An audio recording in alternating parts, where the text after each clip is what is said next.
I stood in Madison Hartwell's pristine corner office, watching fluorescent lights buzz overhead while my world crumbled around me.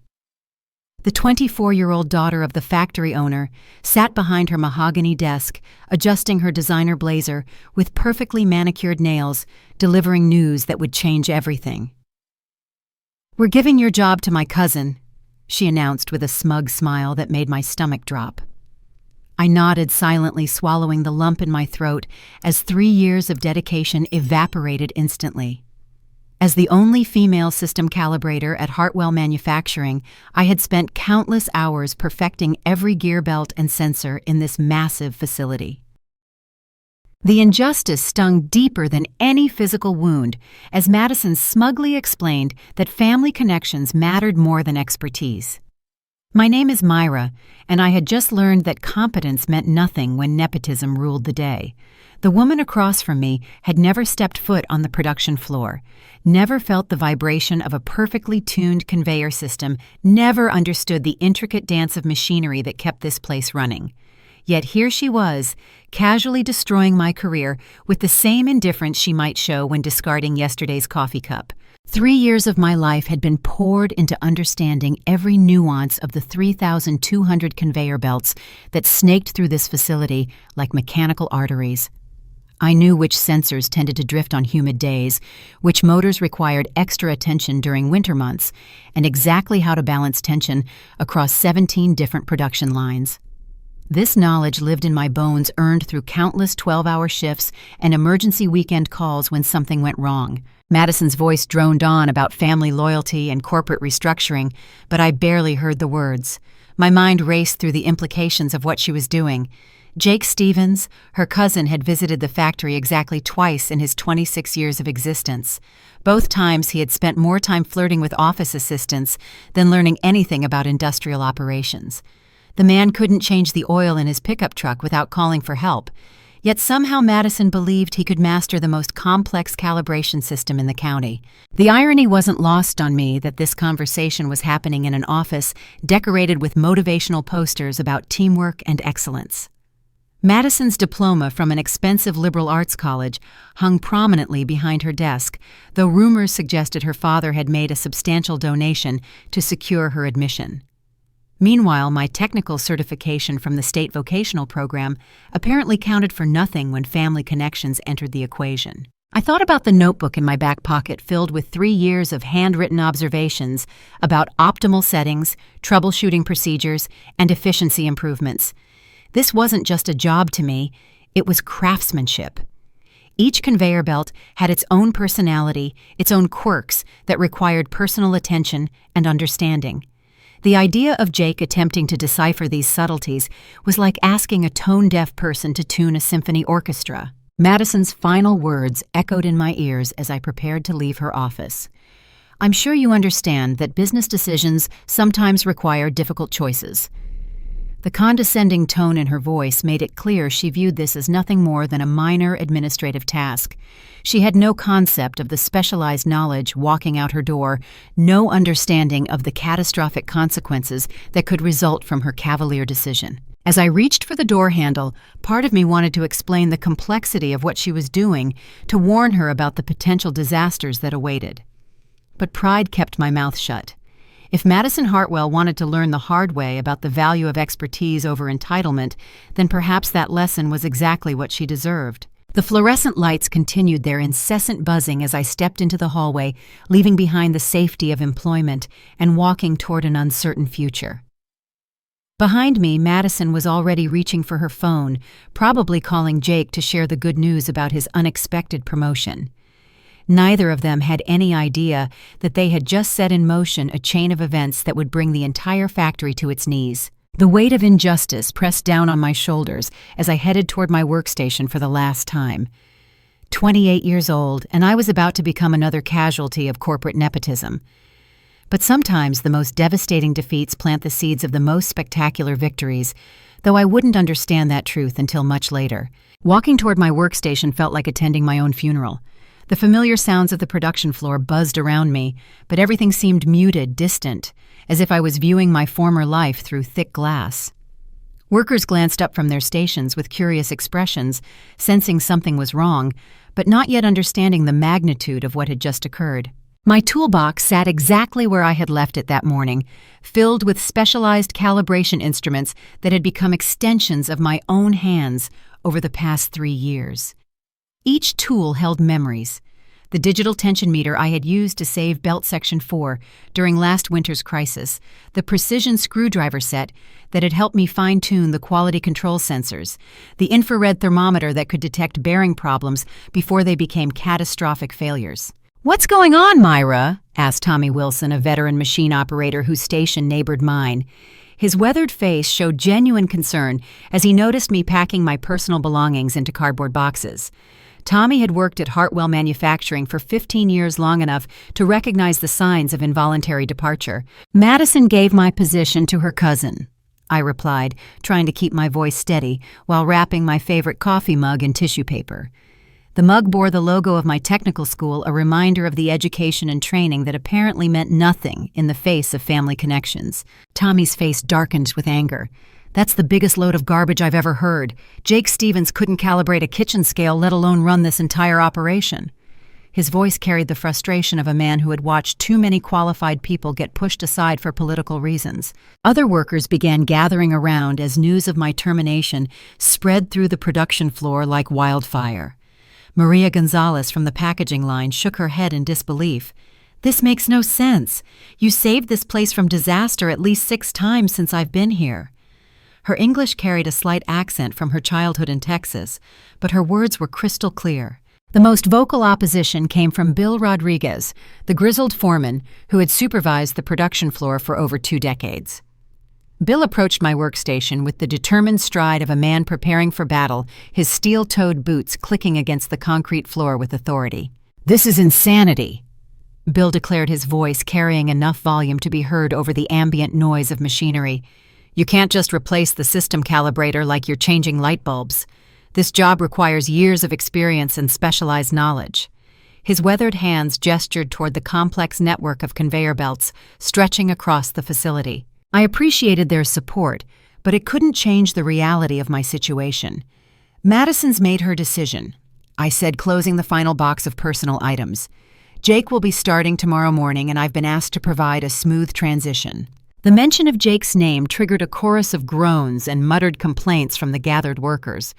Everyone knew about Madison's cousin, though most had tried to avoid him during his rare visits to the facility. Jake had a reputation for arrogance without substance, someone who believed that sharing DNA with the owner's family automatically qualified him for any position he desired. "I wouldn't trust that kid to operate a can opener," muttered Frank Peterson, an electrician who had worked alongside me on numerous equipment upgrades. Last time he was here, he tried to impress some girl by claiming he designed the automated sorting system, the same system that was installed 3 years before he graduated high school. As if summoned by our conversation, Jake Stevens appeared at the entrance to the production floor, looking completely out of place in his khaki pants and polo shirt among workers wearing coveralls and safety equipment. His sandy hair was perfectly styled, and his expensive sneakers had never seen a day of honest labor. At 26 years old, Jake possessed the kind of confidence that only comes from a lifetime of unearned advantages. "Where's my new office?" Jake called out, scanning the production floor with obvious distaste. His tone suggested he expected someone to escort him to a private workspace, apparently unaware that system calibrators spent their time among the machinery, not behind desks. Bill Rodriguez stepped forward, his expression barely concealing his contempt. "System calibrators don't have offices, son.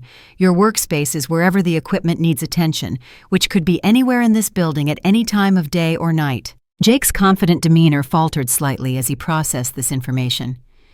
"Well, where do I keep my stuff?" he asked, gesturing vaguely toward the industrial environment surrounding him. I pointed toward the metal locker that had stored my personal items for 3 years. "That's your storage space. The tools and equipment manuals are in the workstation cabinet. The computer terminal gives you access to all the diagnostic systems and calibration protocols." "Computer terminal." Jake brightened considerably, apparently believing that modern technology would somehow compensate for his lack of knowledge. "That's more like it. I'm pretty good with computers." The collective eye roll from the assembled workers was almost audible. Bill Rodriguez later told me that watching Jake's reaction was like watching someone volunteer to perform brain surgery because they once played a medical video game. I spent the next 2 hours attempting to provide Jake with essential information about the factory's operations, though his attention span proved frustratingly short.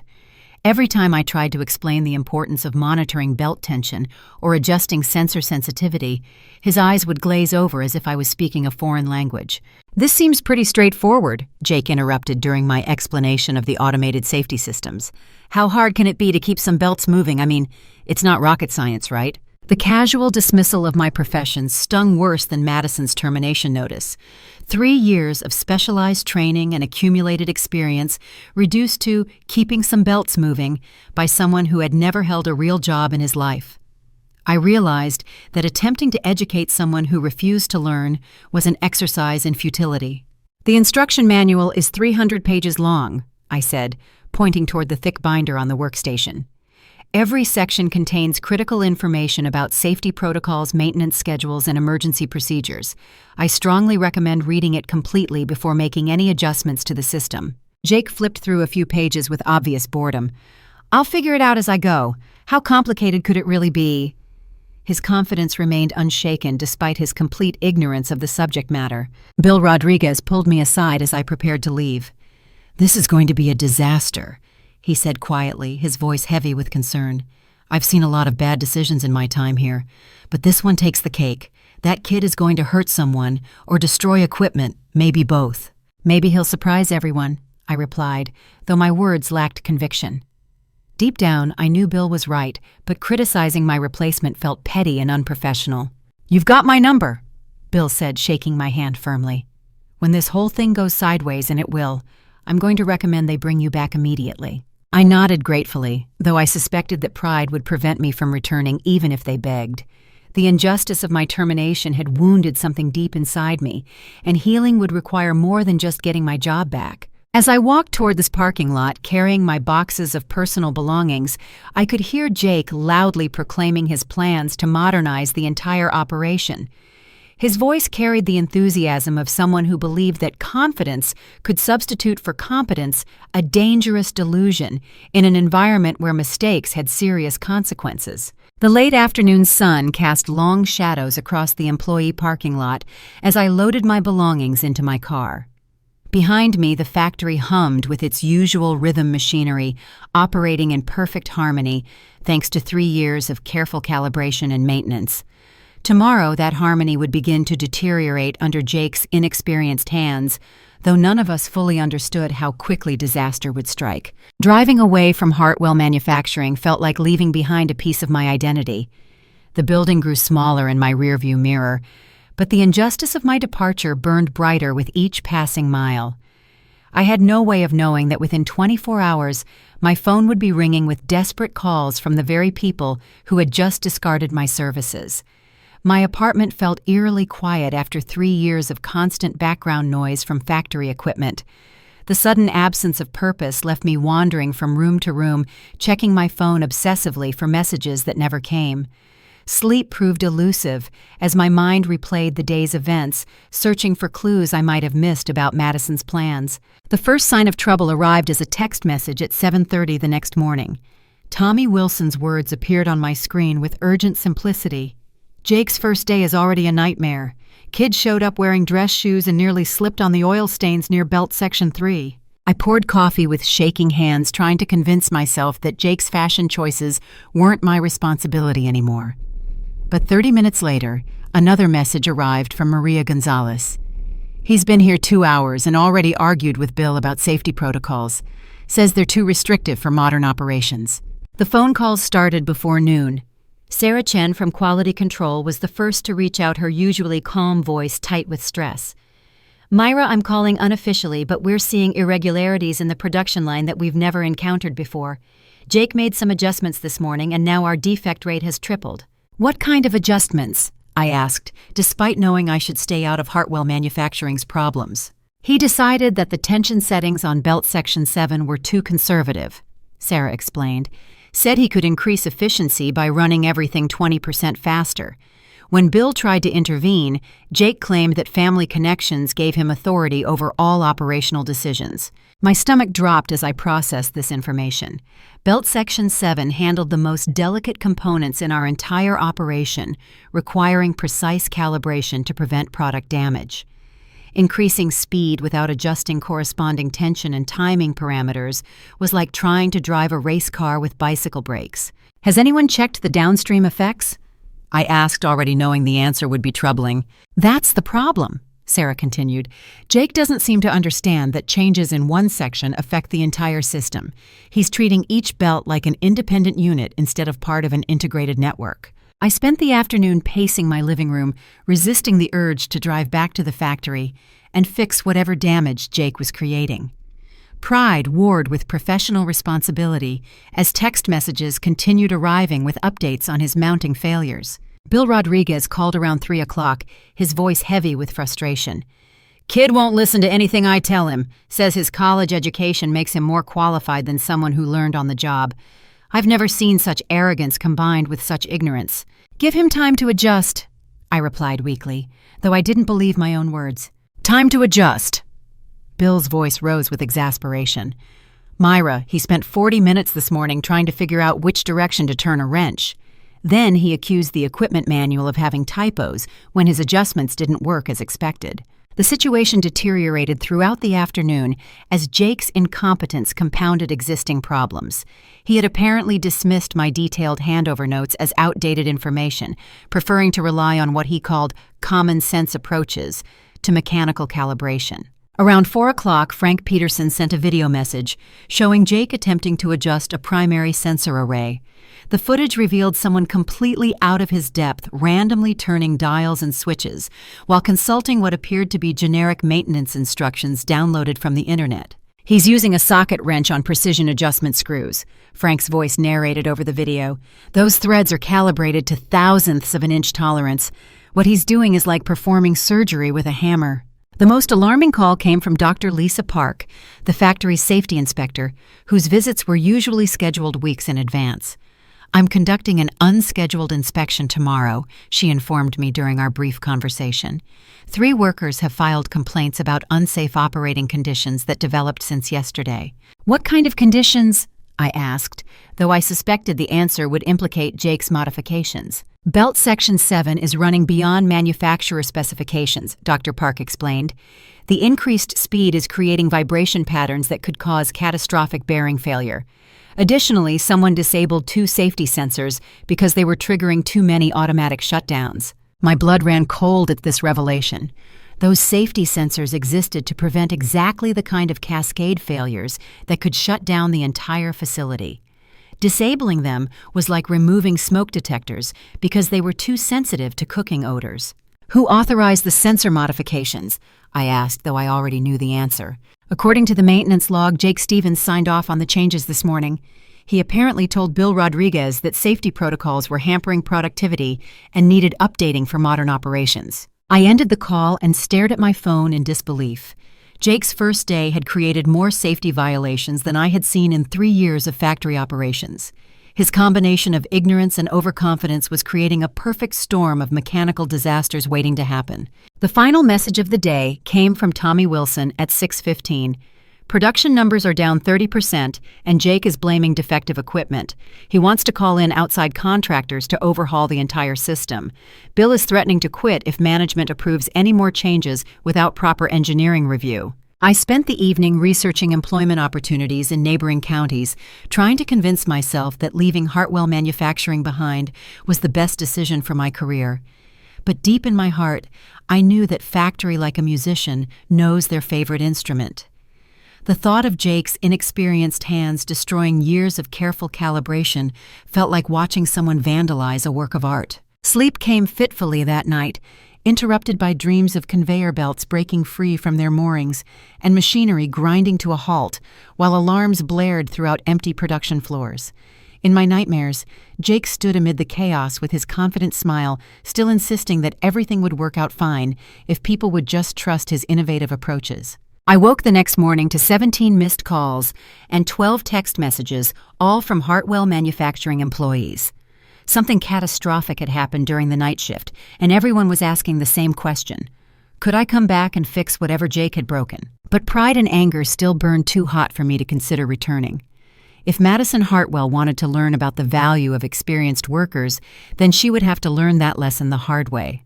I had no idea that within hours, her education would become far more expensive than anyone had imagined. The factory that had run smoothly for 3 years under my care was about to experience its worst disaster in company history, and Jake Stevens was about to discover that mechanical systems don't care about family connections or college degrees. They only respond to knowledge, skill, and respect for the intricate balance that keeps industrial operations functioning safely and efficiently. I was brewing my second cup of coffee when my phone exploded with activity. The first call came from Maria Gonzalez at 6:45, her voice tight with panic. "Myra, you need to know what's happening here. Jake's changes yesterday triggered something bad during the night shift." "How bad?" I asked, though the tremor in her voice already provided the answer. "Belt Section 7 is completely out of alignment," Maria explained rapidly.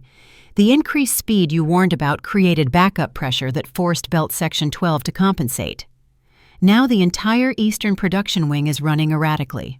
I set down my coffee mug with trembling hands. This was exactly the cascade failure I had feared, where problems in one area created domino effects throughout the interconnected system. What about the computerized monitoring system?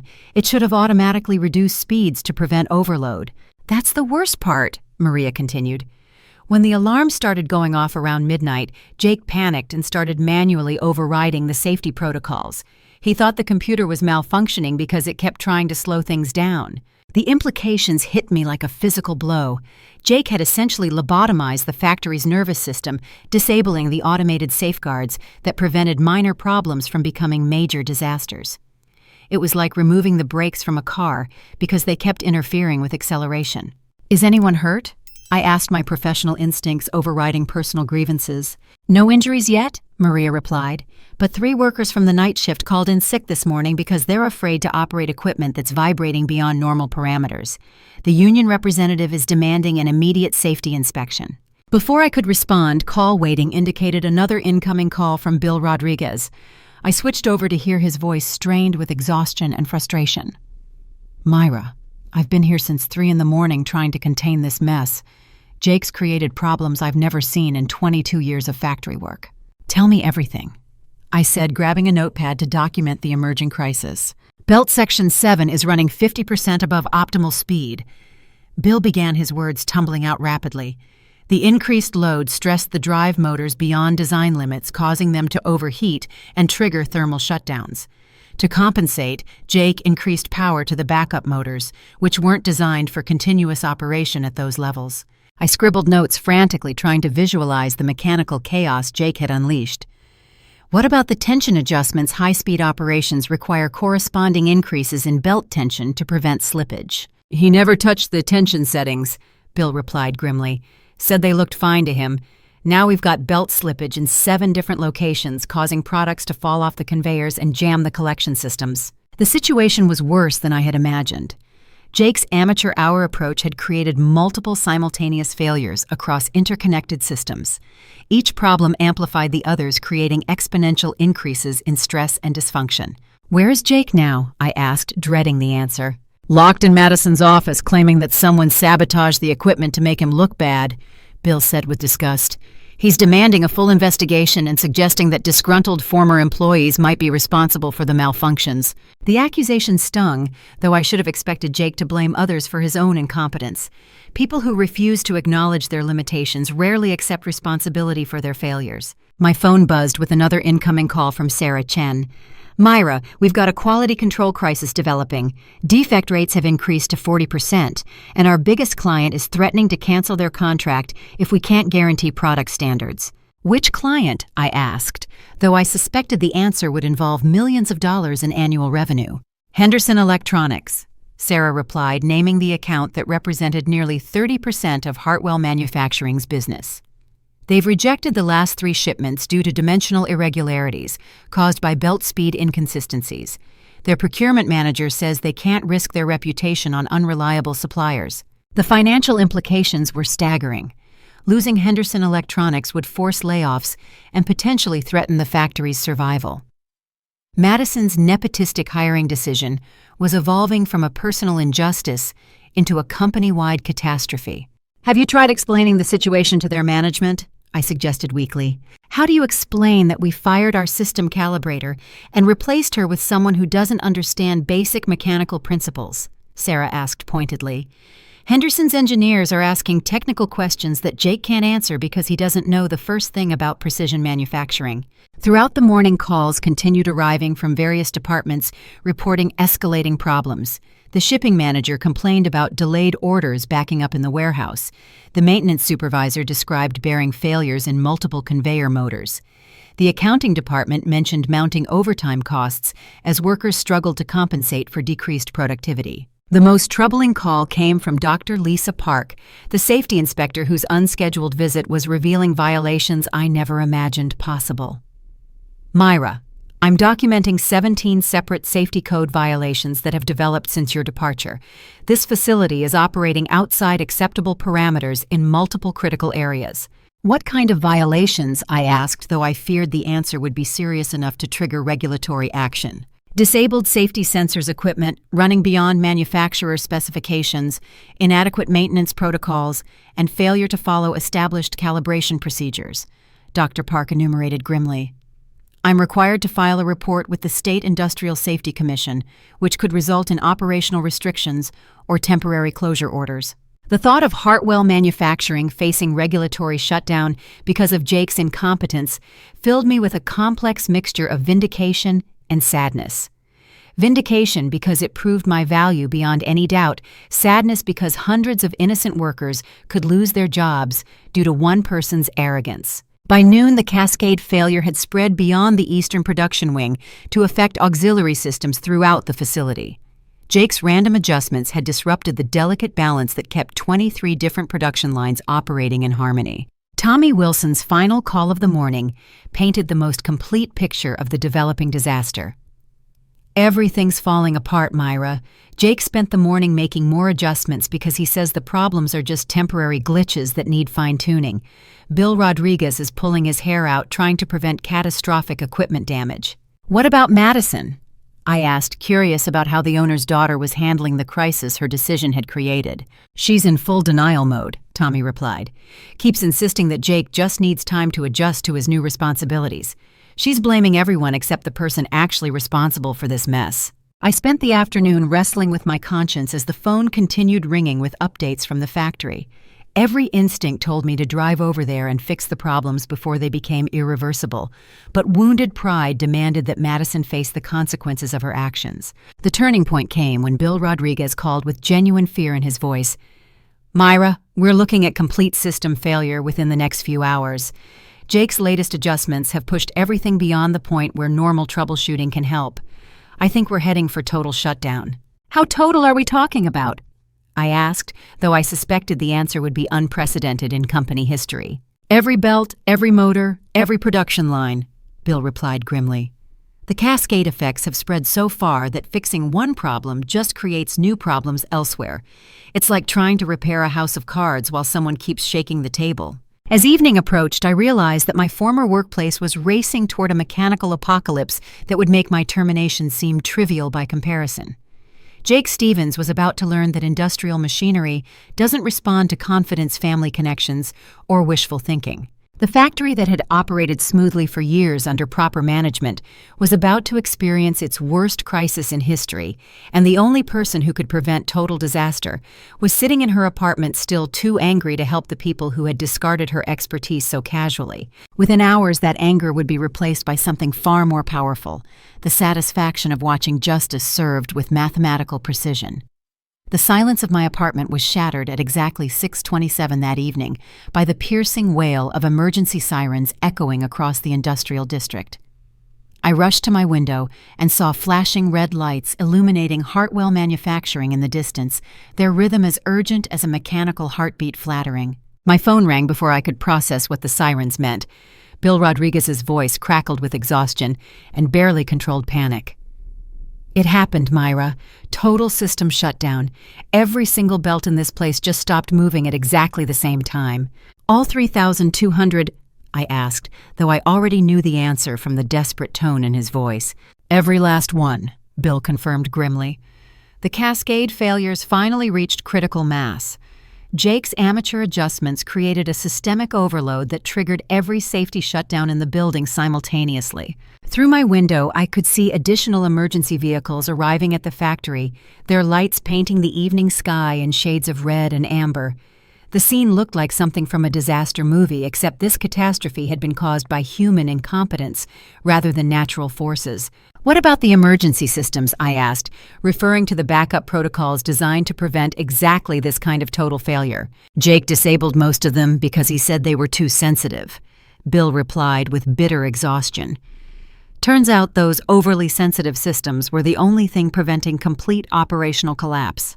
The irony was devastating in its completeness. Jake had systematically removed every safeguard that could have prevented the disaster he had created, like a person dismantling fire extinguishers because they took up too much wall space. Where is Jake now? I asked, morbid curiosity overcoming professional discretion. Complete breakdown, Bill reported. Started crying when the sirens went off and admitted he has no idea how to fix anything. Madison found him in the bathroom 20 minutes ago, hyperventilating into a paper bag. I should have felt satisfaction at Jake's humiliation, but the magnitude of the crisis overwhelmed petty emotions. Hundreds of workers faced potential unemployment because of one person's arrogance, and the ripple effects would spread far beyond the factory walls. How bad is the financial damage? I asked, though I suspected the numbers would be staggering. Production completely halted during our biggest shipping week of the quarter, Bill explained. Henderson Electronics is threatening immediate contract termination. The State Safety Commission is sending inspectors tomorrow morning. And the emergency shutdown damaged at least 6 major motors that were running beyond design limits when the power cut occurred. My phone buzzed with an incoming call from Madison Hartwell. I stared at her name on the screen for several seconds before answering, wondering what combination of desperation and humiliation would drive the owner's daughter to contact the employee she had so callously discarded. Myra. Madison's voice was small and shaky, completely different from the confident tone she had used during my termination. I need to ask you something, and I know I have no right to expect an answer. I'm listening, I replied, neutrally determined not to make this conversation easy for her. Can you fix this? The question came out as a whisper barely audible over the background noise of emergency vehicles and shouting workers. Fix what specifically? I asked, though we both knew exactly what she meant. Everything, Madison said, her voice cracking with emotion. The shutdown, the safety violations, the client complaints, all of it. Jake is completely overwhelmed, and Bill says the problems are too complex for anyone except a specialist to handle. The admission hung in the air between us like a confession of guilt. Madison Hartwell, who had dismissed my expertise 2 days earlier, was now begging for the very knowledge she had so carelessly discarded. Why should I help? I asked bluntly, allowing 3 years of suppressed frustration to color my words. You made it very clear that family connections matter more than competence. Because you're the only person who can save everyone's jobs, Madison replied, her voice thick with tears. I made a terrible mistake, and now hundreds of people are going to pay for my stupidity unless you help us. The emotional manipulation was obvious, but the underlying truth remained valid. My former co-workers didn't deserve to suffer because of Madison's poor judgment, even if my wounded pride demanded that she face consequences for her actions. I'll consider it, I said carefully, but only under specific conditions that address the fundamental problems that created this situation. Anything, Madison said quickly. Just name your terms. First, I want a public apology, acknowledging that my termination was unjustified and based on favoritism rather than performance. I began, my voice gaining strength as I articulated demands I had only imagined in private moments of anger. Done, Madison agreed immediately. Second, Jake's immediate removal from any technical position and a guarantee that he will never again have authority over operational decisions. Absolutely, Madison confirmed without hesitation. Third, my return as Director of Technical Operations with complete authority over calibration maintenance and safety protocols, plus a 40% salary increase to reflect my actual value to the organization. Madison hesitated for only a moment before responding. I'll need to confirm the salary figure with my father, but everything else is approved immediately. Before I could continue listing my demands, another call interrupted our conversation. Bill Rodriguez's name appeared on my screen, and his timing suggested something urgent had developed. "Hold on, Madison," I said, switching to Bill's call. "What's happening?" "Harold Hartwell just arrived from his business trip," Bill announced grimly. "He's standing in the middle of the production floor, surveying the wreckage, and his face looks like he's ready to fire everyone in sight." Harold Hartwell was the company founder, a man who had built his manufacturing empire through attention to detail and operational excellence.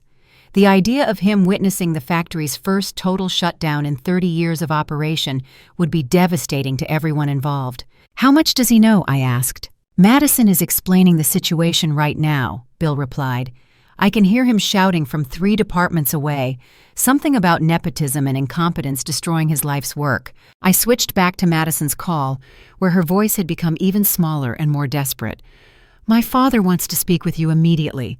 He's threatening to fire me if I can't fix this situation tonight." The poetic justice was almost too perfect. Madison faced the same career destruction she had inflicted on me, except her termination would be deserved rather than arbitrary. But her family connections would probably protect her from the economic consequences that ordinary workers faced when losing their jobs. "Put him on the phone," I said, preparing to negotiate with someone who actually understood the value of technical expertise. Harold Hartwell's voice carried the controlled fury of a man watching his empire crumble due to preventable stupidity. "Miss Thompson, I understand my daughter made some regrettable personnel decisions that have created significant operational challenges." The euphemistic language couldn't hide his embarrassment at having to beg for help from someone his daughter had wrongfully terminated. Harold Hartwell had built his reputation on sound business judgment, and his family's actions had made him look foolish in front of his entire workforce. "Mr. Hartwell, your facility is experiencing systemic failure that will require immediate and comprehensive intervention to prevent permanent damage to equipment and client relationships," I replied, using formal language to match his diplomatic tone. "Name your conditions for returning," he said bluntly. "My daughter mentioned salary requirements, and I'm prepared to approve whatever it takes to restore normal operations." The man who had stayed silent during my unjust termination was now ready to pay premium rates for the expertise his daughter had foolishly discarded. The conversation that followed would determine whether Hartwell Manufacturing survived this crisis or became another casualty of nepotism gone wrong. But first, I had one more demand that would ensure this kind of disaster never happened again. Harold Hartwell's voice carried 30 years of business authority as he stood amid the mechanical graveyard that had once been his pride and joy. Through my phone, I could hear the distant echo of emergency sirens and the frustrated voices of workers trying to assess damage that shouldn't have existed. "Miss Thompson, I've spent the last hour learning about the sequence of events that led to this catastrophe." He began, his tone formal, but laced with barely contained fury. "My daughter's decision to terminate your employment appears to have been both unjustified and disastrously short-sighted." The admission felt surreal after 2 days of unemployment and uncertainty. Harold Hartwell, who had built his manufacturing empire on operational excellence, was publicly acknowledging that his own family had nearly destroyed everything he had worked to create. "Mr. Hartwell, the problems extend beyond my termination," I replied carefully. "Your facility needs comprehensive safety improvements and updated protocols to prevent similar failures in the future." "Agreed completely," Harold said immediately. "But first, we need someone who can actually fix the immediate crisis. Bill Rodriguez tells me that you're the only person with sufficient knowledge of our systems to restore normal operations." Through the phone, I could hear Madison's voice in the background, apparently arguing with someone about responsibility and blame assignment. Her confident demeanor from 2 days earlier had evaporated into desperate damage control as the consequences of her decision spread throughout the company. "I'm willing to return under specific conditions that address the systemic problems that created this situation," I said, pulling out the notepad where I had been writing demands during our earlier conversation. "Name them," Harold replied without hesitation. "Complete authority over all technical operations, including hiring and firing decisions for calibration staff." I began, my voice gaining confidence as I articulated terms that would have seemed impossible 48 hours earlier. "Done. Immediate termination of Jake Stevens from any position involving mechanical systems or operational responsibility." "He's already been escorted from the premises," Harold confirmed grimly. "Security removed him 20 minutes ago after he suggested that the shutdown was caused by worker sabotage rather than his own incompetence." The speed of Jake's departure suggested that Harold Hartwell had no patience for the kind of blame shifting that had characterized his nephew's brief tenure. Corporate nepotism had limits, and total system failure apparently exceeded those boundaries. I also want a public acknowledgement that my original termination was unjustified and based on favoritism rather than performance. I continued addressing the personal injustice that had wounded me more than the financial loss. Madison will issue a formal apology to the entire workforce during tomorrow morning's shift meeting. Harold agreed immediately. She will also acknowledge her error in judgment and explain the steps we're taking to prevent similar personnel decisions in the future. The promise of Madison's public humiliation should have felt satisfying, but the magnitude of the crisis overshadowed petty revenge. Hundreds of jobs and millions of dollars in revenue hung in the balance, requiring immediate action rather than prolonged recrimination. What about salary and position? I asked, addressing the practical aspects of my potential return. Director of Technical Operations at $60,000 per year, which represents a 40% increase from your previous compensation, Harold offered, plus complete authority over equipment purchases and maintenance schedules. The salary figure exceeded my expectations and reflected the genuine value of specialized knowledge in industrial operations. Harold Hartwell was paying premium rates for expertise that should have been retained rather than discarded. When would you need me to start? I asked, already knowing that the answer would be immediate. Tonight, if possible, Harold replied urgently. Every hour of continued shutdown costs us approximately $15,000 in lost production, plus additional penalty fees from clients who can't receive their orders on schedule. The financial pressure created urgency, but I had one final condition that would ensure long-term stability rather than short-term fixes. I want written guarantees that technical positions will be filled based on qualifications, rather than family connections with specific protections against nepotistic hiring practices. Agreed completely, Harold said immediately. This disaster has taught me that loyalty to family members doesn't justify ignoring professional competence. The conversation was interrupted by commotion in the background as Madison's voice rose to a near shriek. This is completely unfair. Jake deserved a chance to learn the job before everyone started criticizing his methods. Harold's response was audible, even without speakerphone. His methods just cost us over $200,000 and nearly destroyed 30 years of client relationships. Learning opportunities don't extend to catastrophic system failures. The father-daughter argument revealed the depth of Harold's anger at having his business legacy threatened by family politics. Madison had apparently expected protection based on blood relations, only to discover that her father's business instincts outweighed parental loyalty when survival was at stake.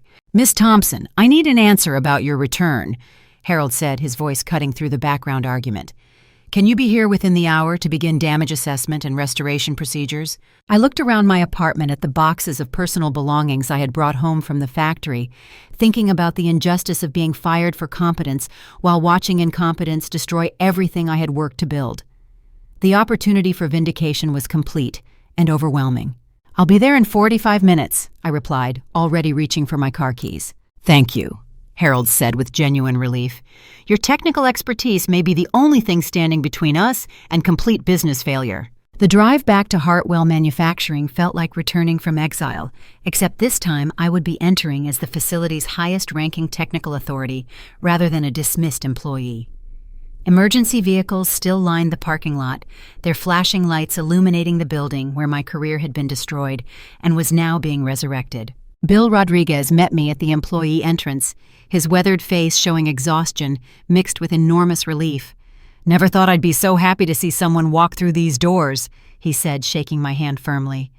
"This place has been going crazy since you left." "How bad is the actual damage?" I asked as we walked toward the production floor. 6 burned-out motors, 14 misaligned belt sections, and computerized systems that don't trust any of the manual overrides Jake put in place, Bill enumerated grimly, plus safety violations that could trigger regulatory shutdown if we don't fix them immediately. The scope of destruction exceeded even my worst expectations. Jake's 2 days of amateur hour engineering had created problems that would normally take years of neglect to develop. His combination of ignorance and overconfidence had compressed a decade of potential failures into 48 hours of concentrated disaster. As we entered the main production area, I saw Harold Hartwell standing amid silent conveyor belts like a general surveying a battlefield. His expensive suit looked out of place among the industrial equipment, but his expression showed genuine understanding of the crisis his daughter's decision had created. "Miss Thompson," he said formally, "welcome back to Hartwell Manufacturing. I hope you can forgive the circumstances that necessitate your return." The apology was unprecedented in my experience with management, but the situation was equally unprecedented in company history. Harold Hartwell had built his success on recognizing talent and maintaining operational excellence qualities his daughter apparently hadn't inherited. "Let's focus on fixing the immediate problems," I replied diplomatically. "Recriminations can wait until we have a functioning factory again." As I began assessing the scope of Jake's damage, workers gathered around with expressions of relief and gratitude. Their jobs had hung in the balance while incompetence masqueraded as management, and my return represented hope for continued employment and operational stability. The next few hours would determine whether Hartwell Manufacturing survived its brush with corporate nepotism or became another cautionary tale about the dangers of placing family loyalty above professional competence. But first, I had a factory to resurrect from the mechanical graveyard that Jake Stevens had created through arrogance and ignorance. Justice was being served with the precision of well-calibrated machinery, and the satisfaction would be even sweeter because it was entirely deserved. Walking back onto the production floor felt like returning home after a long and painful exile. Workers who had avoided eye contact during my termination now approached with genuine smiles and expressions of relief that bordered on celebration.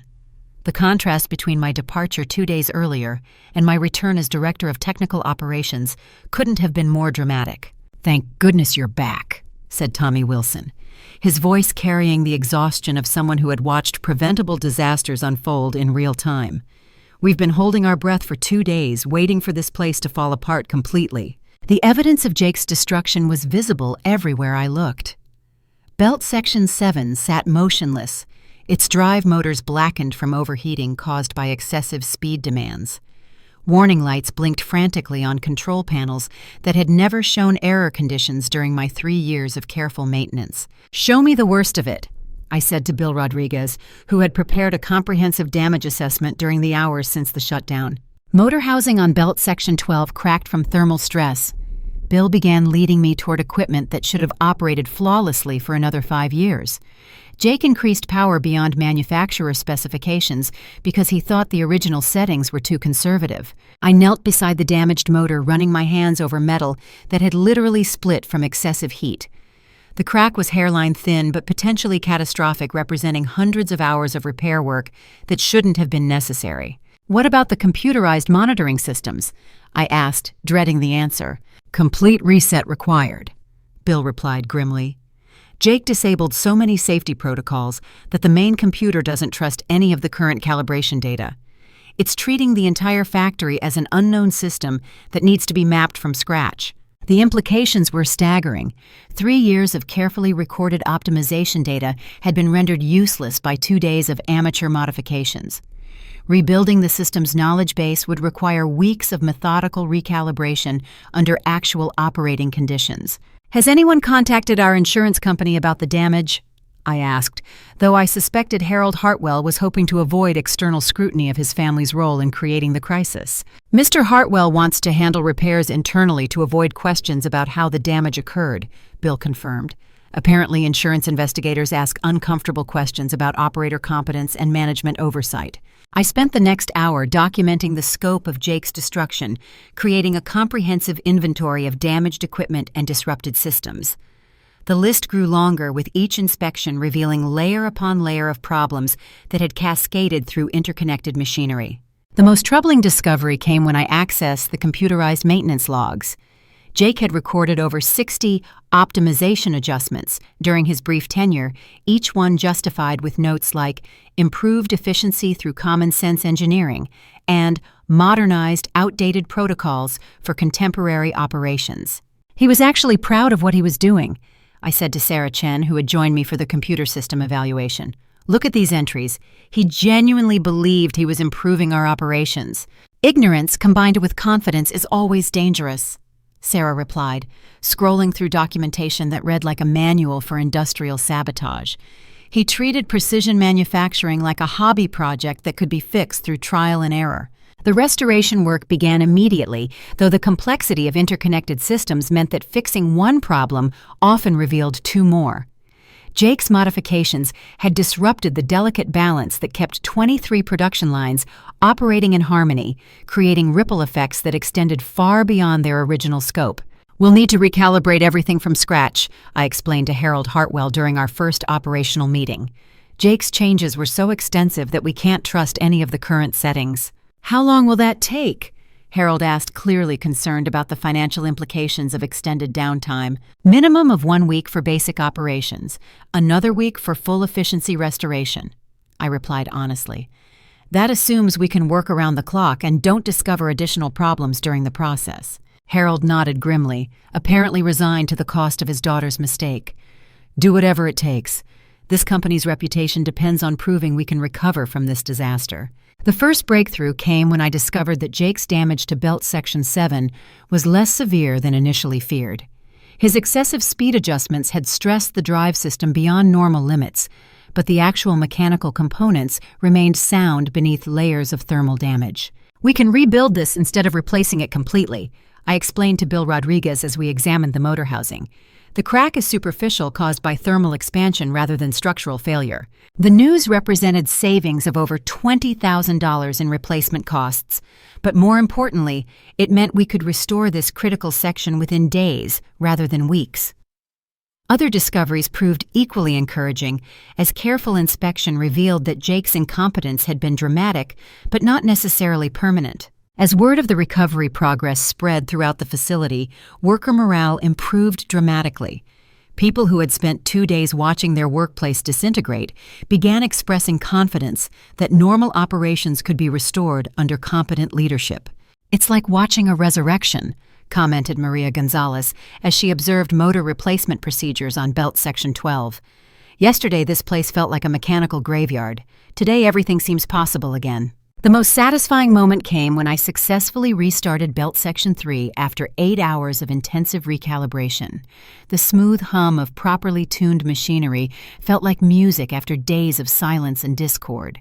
Workers gathered around to witness the first conveyor movement since the shutdown, their expressions showing relief mixed with genuine admiration. "You make it look easy," said Frank Peterson, the electrician who had worked alongside me during numerous equipment upgrades. "Jake spent 2 days trying random adjustments while you fixed the actual problem in a few hours." "Experience matters," I replied simply, though the understatement barely captured 3 years of accumulated knowledge about every bolt, belt, and bearing in the facility. By midnight, I had restored basic functionality to 12 of the 23 production lines, with the remainder scheduled for completion over the following days. The computerized monitoring systems were slowly relearning normal operating parameters as each section came back online. Henderson Electronics called Sarah Chen reported during our late-night progress meeting. "They're willing to extend our delivery deadline by 1 week if we can guarantee normal production capacity by next Friday." The news represented salvation for the company's most critical client relationship. Henderson's willingness to work with us, despite the delivery delays, suggested that our reputation for quality could survive this crisis if we proved capable of recovery. "We'll make that deadline," I promised Harold Hartwell, who had remained at the factory throughout the restoration process. "These systems will be running better than ever by the time we finish repairs." The prediction proved accurate as subsequent days revealed that my crisis response had actually improved several operational inefficiencies that had developed gradually over years of normal wear. The forced recalibration allowed me to implement optimization strategies that might have taken months to introduce under normal circumstances. Madison's public apology came during the Friday morning shift meeting, where she admitted to poor judgment in personnel decisions and failure to appreciate the specialized knowledge required for technical operations. Her humiliation was complete but necessary, serving as both justice and warning to prevent similar disasters in the future. Jake's departure had created opportunities for promotion among deserving workers who had demonstrated loyalty and competence during the crisis. Bill Rodriguez received recognition as Senior Production Foreman, while Sarah Chen was promoted to Quality Assurance Manager with expanded authority over client relationships. The factory that had nearly died from nepotism was reborn under merit-based leadership, creating a foundation for long-term success that had been missing during my original employment. Sometimes the most devastating failures plant the seeds of the most spectacular recoveries, though the lesson comes at a price that few organizations can afford to pay. As I surveyed the restored production floor on my first Friday as Director of Technical Operations, I realized that my unjust termination had ultimately led to professional advancement that might never have occurred under normal circumstances. Justice had been served with mechanical precision, delivering exactly the outcome that everyone truly deserved. 6 months later, I stood in the same production floor where my career had nearly ended, but everything had changed in ways that went far beyond title and salary. The 3,200 conveyor belts hummed with an efficiency that exceeded anything we had achieved before the crisis, operating at 97% capacity, with defect rates below 0.1%. Henderson Electronics wants to extend their contract for another 5 years, Sarah Chen announced during our weekly management meeting. They're citing our improved quality control and reliability as key factors in their decision. The irony wasn't lost on anyone in the room. Jake's catastrophic incompetence had forced us to rebuild our entire operation from the ground up, creating opportunities for improvements that might never have been implemented under normal circumstances. Sometimes destruction clears the way for reconstruction that surpasses the original. Harold Hartwell had kept every promise he made during the crisis, establishing new hiring protocols that emphasized qualifications over connections.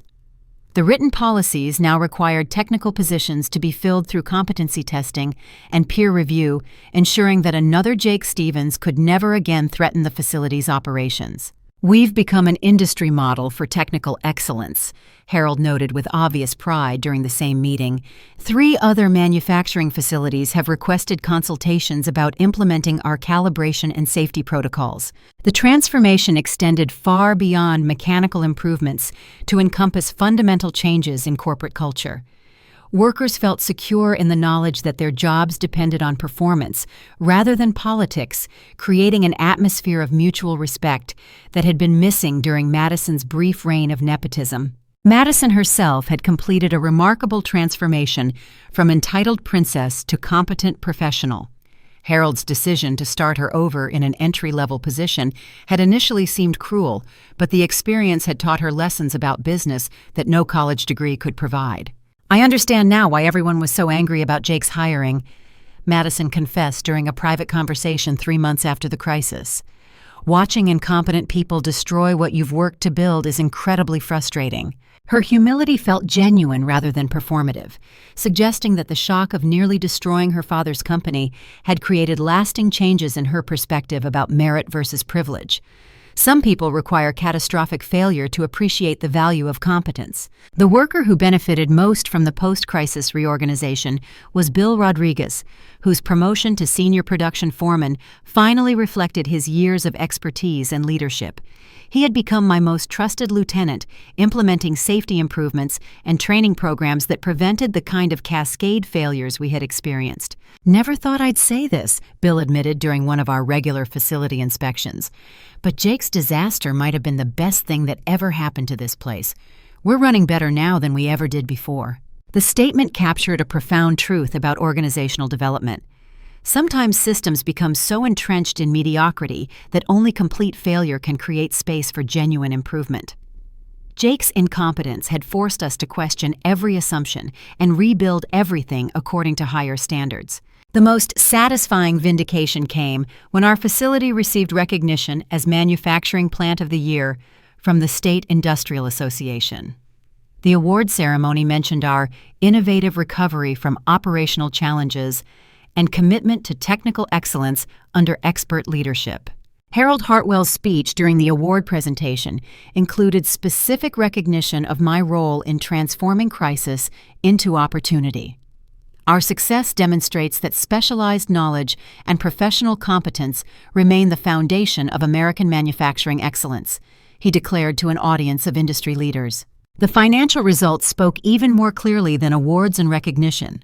Our improved efficiency had increased profit margins by 35%, while reducing operating costs through preventive maintenance and optimized calibration. The money Harold had invested in proper technical leadership had returned itself many times over within 6 months. Jake's eventual fate provided its own form of poetic justice. His resume, now containing a brief and disastrous tenure at a major manufacturing facility, made him unemployable in any technical field.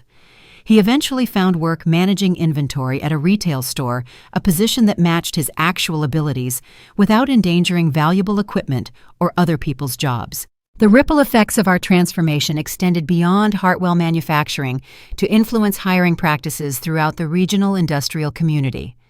Other companies began requiring competency testing for technical positions, recognizing that the cost of proper evaluation was minimal compared to the potential cost of incompetent leadership. "You've started a movement," Harold observed during my 6-month performance review. "Manufacturing executives across the state are implementing merit-based hiring protocols because they've seen what happens when family connections override professional qualifications." The broader impact felt more meaningful than personal vindication, suggesting that our crisis had prevented similar disasters at other facilities.